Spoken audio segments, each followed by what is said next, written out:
আজ পশ্চিমবঙ্গ ছাত্র সমাজের ডাকা নবান্ন অভিযানে অশান্তির ছক কষা হচ্ছে এই অভিযোগ তুলে গতকালই তৃণমূল কংগ্রেস এক জোড়া ভিডিও ভাইরাল করে। ভিডিও সূত্র ধরে এবার 3 জন বিজেপি নেতাকে গ্রেফতার করলো ঘাটাল থানার পুলিশ। পিতামাতা হওয়া এখনো কি স্বপ্ন? অ্যাপোলো ফার্টিলিটির সাথে আপনার পিতামাতা হওয়ার স্বপ্ন পূরণ করুন। বিনামূল্যে পরামর্শের জন্য কল করুন 9953922843। আগে দুজনকে দীর্ঘক্ষণ জিজ্ঞাসাবাদ করা হয়। প্রথমে তাদেরকে আটক করা হয়েছিল এবং তারপর 3 বিজেপি নেতাকে ঘাটাল থানার পুলিশ গ্রেফতার করলো। সৌমেন চক্রবর্তী আমাদের প্রতিনিধি রয়েছেন টেলিফোন লাইনে।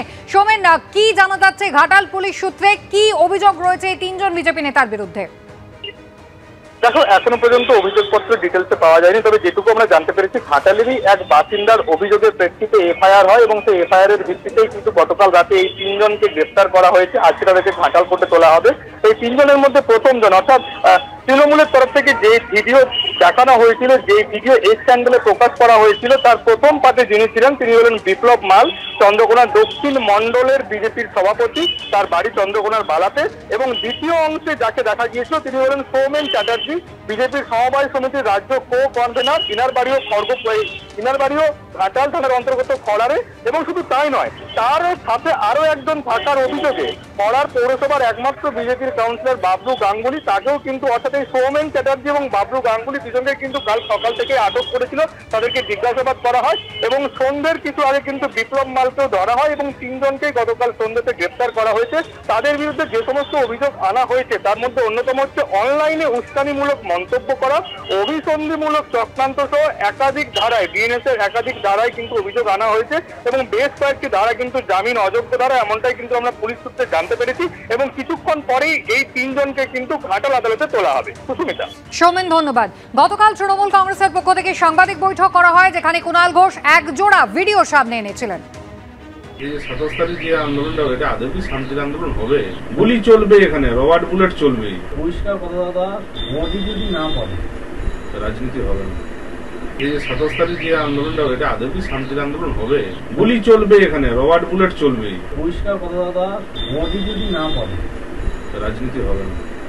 এই 27 তারিখ যে আন্দোলনটা, এটা আদৌ কি শান্তির আন্দোলন হবে? গুলি চলবে, এখানে রবার্ট বুলেট চলবে। এই ভিডিও ভাইরাল করে তৃণমূল কংগ্রেস আশঙ্কা প্রকাশ করে আজকের ঘটনায় উস্কানি দেওয়া হচ্ছে এবং আজকের এই নবান্ন অভিযানে অশান্তি হতে পারে। একই কথা কিন্তু সাংবাদিকদের মুখোমুখি হয়ে লালবাজারও বলে, বাংলায় নাশকতার জন্য ঢোকানোর চেষ্টা হতে পারে।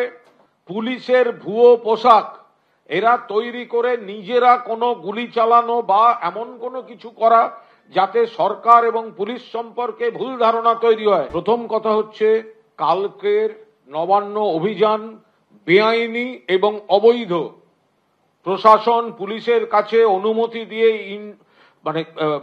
ইন্টিমেশন দিয়ে তারা এই কর্মসূচি করছে না।